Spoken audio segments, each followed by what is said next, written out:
But some of those Iraqi forces that you're depending on are Peshmerga, Kurdish, fine fighters, but no great interest in what's going on in Baghdad. And do you really want to introduce a great swathe of people to probably stoke civil war? Well, look, the fundamental point is whether the civil war that exists now is going to continue or whether the Iraqis are going to decide to live together in one country. That has not been and is not now a question fundamentally for the United States to answer.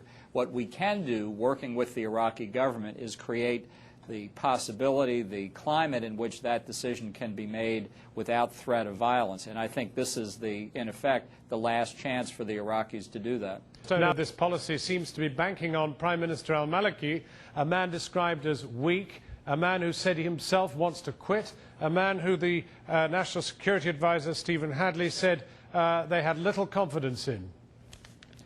I don't think that's what the strategy rests on. I think, and I'll say it again, the intent here is to provide an opportunity and conditions of security for the Iraqis to decide whether they want one government to rule their entire country. They're going to have to decide that, not simply Prime Minister al-Maliki, but the entire political leadership of all the confessional factions. And the time for them is now. Well, and that's exactly what themselves allocate their responsibilities is not a strategic interest of ours. But I thought the strategic interest was spreading democracy through the Middle East and using Iraq as a beacon of democracy. What's happened to that word? Well, I take it you're pro-democracy, right?